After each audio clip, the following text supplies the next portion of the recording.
दिवाली के अगले दिन सरकार ने पश्चिमी राजस्थान को तोहफा देने की जगह पीठ में खंजर घोंप दिया। यह कहना है बैतूल विधायक हरीश चौधरी का। इसकी वजह है वो फरमान जिसे सांसद उम्मेदाराम बेनीवाल ने तुगलकी फरमान बताया। दरअसल इस फरमान में सरकार ने राजस्थान में मनरेगा के तहत हो रहे व्यक्तिगत टाका निर्माण पर रोक लगाने के आदेश जारी किए। इस फरमान में लिखा है कि एनएलएम कमेटी की ओर से बाड़मेर में कार्यों की जांच की गई तो पाया गया कि टाके का पानी कृषि एवं सिंचाई में उपयोग नहीं किया जाता है। इससे मनरेगा के उद्देश्यों की पूर्ति नहीं हो रही है, इसलिए आगामी आदेशों तक रोक लगा दी है। टाकों पर शुरू हुई इस सियासत पर बैतूल विधायक का गुस्सा फूट पड़ा। वहीं पीएम मोदी से भी अपील की और चैलेंज भी दिया। 3.5 लाख टाके नरेगा में पिछले सालों के अंदर बने हैं। 3 लाख रुपए की लागत के टाके नरेगा में निर्माण की व्यवस्था हुई, जिसमें पिछले 5 वर्षों के अंदर 1.5 लाख टाके बने। इस सरकार की मंशा उस दिन ही पता चल गई थी जिस दिन इन टाकों की लागत 3 लाख की जगह 2 लाख करी। पिछले महीनों के अंदर इन टाकों की लागत 3 लाख की जगह 2 लाख करी और दिवाली के दिन हमारी पीठ पर खंजर थोपते हुए, रेगिस्तान की पीठ पर खंजर थोपते हुए टाकों के ऊपर पाबंदी लगाई गई। मैं ही नहीं, हार के हर व्यक्ति को से फैसले का पुरजोर विरोध करना चाहिए, जिस प्रकार से हम कर सके। मैं नरेंद्र मोदी जी से निवेदन करना चाहता हूँ, मोदी जी क्या ये आपका मॉडल है? ये दुनिया के अंदर सबसे सफलतम मॉडल है टाके। इजराइल जो लाखों करोड़ रुपए खर्च कर अपनी प्रशंसा कर रही है, उससे बेहतरीन मॉडल ये टाके। और इन टाकों के ऊपर आपने पाबंदी लगाई है। मैं अभी जाकर भारत सरकार जिन्होंने पाबंदी लगाई उनके अधिकारियों के पास जाकर इसकी पैरवी करूंगा। उस सर्वोत्तम मॉडल को जो सबसे सफल तौर के ऊपर नीचे धरातल के ऊपर लागू हुआ, दुनिया के अंदर आपको कोई ऐसा उदाहरण नहीं मिलेगा जो जल संरक्षण का ये मॉडल है।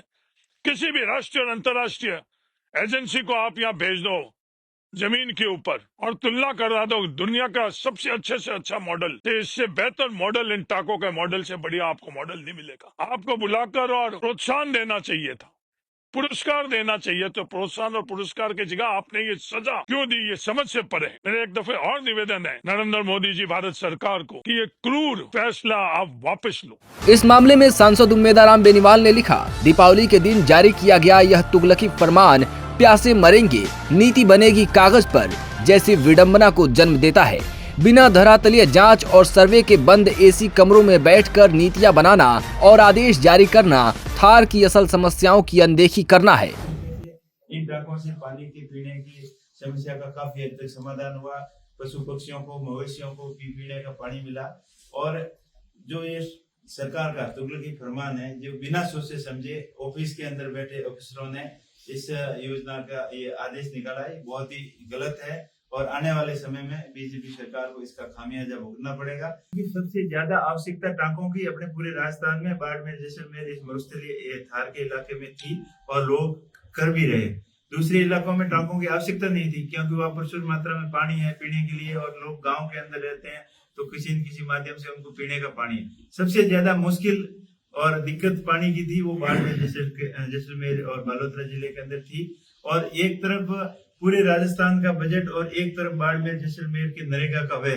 नरेगा असली रूप से नरेगा का फायदा इस मरुस्थल क्षेत्र के लोगों को हुआ क्योंकि इनको ज्यादा आवश्यकता थी, इनको अभावों से गुजरना पड़ा।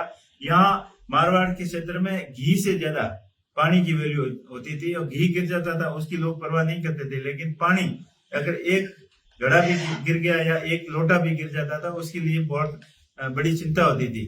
तो इस वजह से पानी की अहमियत यहाँ के लोगों ने समझी और टांकों के माध्यम से जो पानी स्टोरेज, आज लाखों लीटर स्टोरेज बाड़मेर के अंदर है और गर्मियों के सीजन के अंदर लोगों को कम दिक्कत का सामना करना पड़ रहा है। तो सरकार की मंशा ठीक नहीं थी। वहाँ ऑफिस में बैठे लोग ये देखते थे कि बाड़मेर के अंदर ज्यादा पैसे खर्च हो रहे हैं, इसका मतलब वहाँ सारा घोटाला हो रहा है।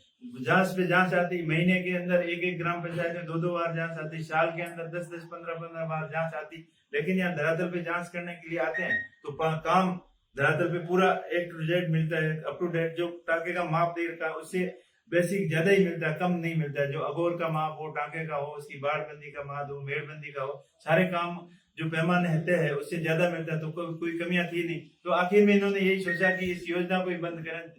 तो ये तुष्टीकरण की भावना से और बाड़मेर जैसलमेर के लोगों को तकलीफ देने वाला फैसला है और सरकार को किसी भी सूरत में इस फैसले को तुरंत प्रभाव से वापस लेना चाहिए। अगर वापस नहीं लेती है तो जनता तैयार बैठी है, इनको समय आने पर सरकार को सबक सिखाएंगे। अपना खेत अपना काम जैसी योजना का उद्देश्य था कि किसान अपने खेत में पानी सहेजे, सिंचाई करे और अपने परिवार की आजीविका सुरक्षित रखे। लेकिन अब जब गांवों के जीवन का आधार टाका निर्माण पर रोक लगा दी गई है, तो यह ग्रामीण आत्मनिर्भरता और जल संरक्षण संस्कृति दोनों पर कुठाराघात है। आम लोगों को शायद नहीं मालूम कि इन टाकों से क्या क्या होता है, इन टाकों का पश्चिमी राजस्थान में क्या महत्व है, ये टाके कितनी जरूरी हैं। बायतू विधायक हरीश चौधरी से समझिए। इन टाकों के मार्फत से कृषि बॉन्ड की श्रेणी के अंदर ये टाके नहीं आते। ये टाके हम लोगों के लिए पीने के पानी के स्रोत के साथ साथ लाखों रेगिस्तान के अंदर इसके माध्यम से गायों के पेयजल की व्यवस्था हो रही है। सिर्फ पीने के पानी और गायों की पेयजल की व्यवस्था नहीं, इन रेगिस्तानी दौरों के बीच में हम लोगों के लिए अनाज की व्यवस्था में तो मदद हो रही है। सब्जियां भी इनके मार्फत से उगाई जा रही है। ये बंद कमरों में बैठकर ये क्रूर फैसला जो हुआ है, ये कतई मंजूर नहीं। ये टाकों ने हमें क्या दिया है? हमारे को जो पीने का पानी इंदिरा गांधी नहर के मार्फत से, जिसके माध्यम से कितनी बीमारियां हम लोगों के बीच में आ रही। मैं ये कहने के लिए नहीं कह रहा हूँ, कोई भी बूढ़ा नाला जाकर देख कितनी इस पानी के अंदर प्रदूषण है। एक वो पानी और एक टाके का बारिश का सबसे सर्वोत्तम पानी। सिर्फ मैं कहने के लिए नहीं कह रहा हूँ, किसी भी वैज्ञानिक को बैठाकर इनकी तुलना कर दे कि गुणवत्ता के अंदर टाके के पानी से बेहतर कोई पानी हो सकता है। ऐसे में सवाल कि क्या वाकई जांच की गई या एसी कमरों में बैठकर फरमान लिख दिए गए? क्या सीएम भजनलाल शर्मा किसानों का साथ देंगे या अधिकारियों के इस फैसले पर भी अपनी पीठ थपथपाएंगे?